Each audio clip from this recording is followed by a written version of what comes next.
Afternoon students, আমি তোমাদের Ishita madam. আজকে আমি তোমাদের প্রথম ক্লাস নেব অঙ্কের। আর আজকে আমি শেখাবো 5 অঙ্কের সংখ্যা গঠন। 0 থেকে 9 হলো এক একটি অঙ্ক। 0, 1, 2, 3, 4, 5, 6, 7, 8, 9 এরা হলো এক একটি অঙ্ক। এরকম পরপর 5টি অঙ্ক নিয়ে গঠিত হয় এক একটি 5 অঙ্কের সংখ্যা। যেমন 12,345 একটি 5 অঙ্কের সংখ্যা।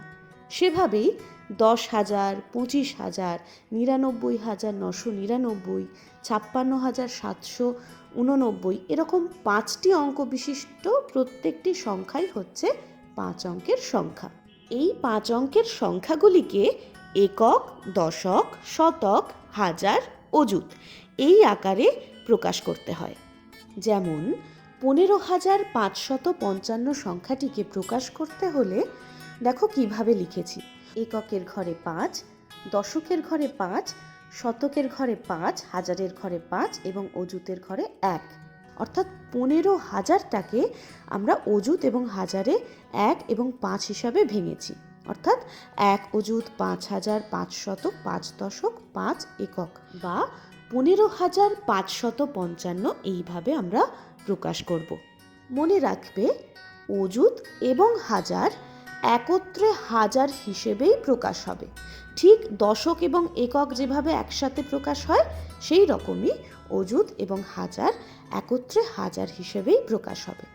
অর্থাৎ হাজারের মান 2 অঙ্কে থাকলে তার প্রথম অঙ্কটি বসবে অযুতের ঘরে এবং দ্বিতীয়টি বসবে হাজারের ঘরে। কেমন?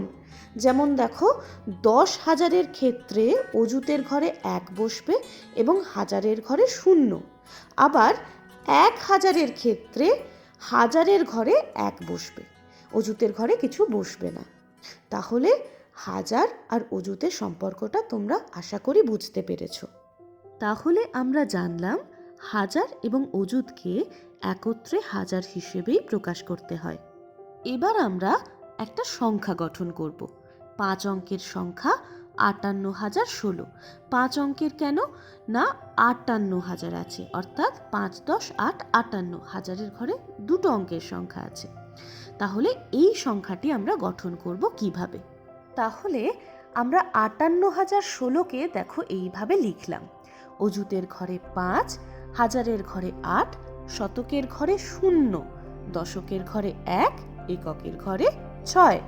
কারণ সংখ্যাটিতে হাজারের মান 2 অঙ্কে অর্থাৎ 58, যার প্রথম অঙ্ক 5টি বসবে অযুতের ঘরে আর দ্বিতীয় অঙ্ক 8টি বসবে হাজারের ঘরে। দ্বিতীয়ত, সংখ্যাটি যেহেতু অযুতের ঘর থেকে শুরু, তাই এটি একটি 5 অঙ্কের সংখ্যা, অর্থাৎ পরপর 5টি অঙ্ক নিয়ে গঠিত। এবার আসি শতকের ঘরে 0টা কেন বসালাম। দেখো, যদি নির্দিষ্ট কোনো সংখ্যার বাম দিকে 0 বসে তাহলে তার মূল্য থাকতেও পারে, নাও থাকতে পারে। কিন্তু যদি সংখ্যার মধ্যে অথবা একদম ডান দিকে যদি 0 বসে তবে তার মান বা মূল্য অবশ্যই আছে।